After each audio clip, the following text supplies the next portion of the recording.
So, Senators, I do agree with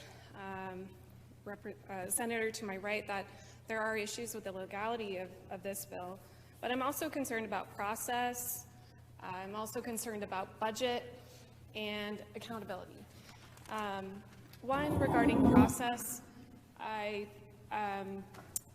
it's difficult when a bill is, I know it's allowed in process-wise, but it's difficult when things are expedited and we don't have an opportunity to discuss amongst each other or prepare for debate or discussion. So I also feel like this is something that we have already talked about and an issue that has been brought up in multiple bills, multiple committees on both sides of the building, and I think it's already an issue that we have decided with another bill, and I just don't understand why this keeps coming up, and it is, to be frank, Senators, quite frustrating process-wise.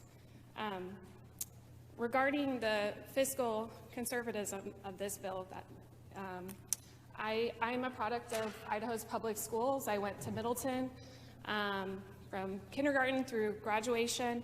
My mom was a public school teacher for 30 years. I deeply understand how our public schools are already very underfunded in many ways, and we are simply creating a new program that will inevitably cost our state hundreds of millions of dollars over time. That, to me, is perplexing. We as a state have never had a program like this in our entire history for many good reasons. And I don't understand what has changed. I'm concerned that the one thing that has changed is that there's a lot of money available for public schools this year. And I'm concerned that there are outside and special interests that may be influencing our decision-making on this topic for the first time, because nothing else, Senators, has changed.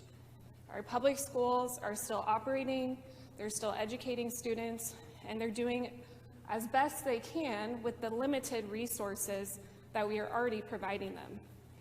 So I just don't think this is a good idea. I don't think it's something that we can afford while also trying to backfill our struggling public schools. I'm also concerned about accountability. We've talked about this, again, we've already talked about this, but these private schools have no accountability standards as public schools have. There's a long list of things that public schools must do, and they are held accountable to our state departments, to our legislature, to our governor. Private schools are not. There is no accountability to this bill. They don't have to comply with any educational standards. They don't have to report anything back to us, and yet we're giving them all this money from private taxpayers. That just doesn't reconcile for me. That doesn't make sense to me. There's also very limited accountability for parents. The only requirement that parents have in using this money, if they use it and then say their kid is pulled out of the private school, there's something on page 4, lines 18 to 20, that they have to inform the department when tuition is no longer needed, but there's no consequence. What if they don't do that? There's a fraud department, or fraud, there's going to be some fraud detection going on, not defined what that looks like or who would be held accountable to that fraud. It's not defined anywhere in this bill.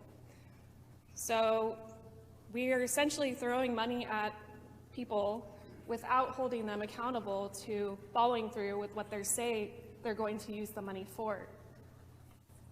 So again, very concerned about process, very concerned about how we're going to afford this, not only in the short term, but the long term. I'm concerned about the state of our public schools, where this money is coming from, and then the fact that we're giving this money to these private agencies that are not held accountable to anyone. Please, Senators, again, we've talked about this before, as many of you did before, please vote no. Thank you.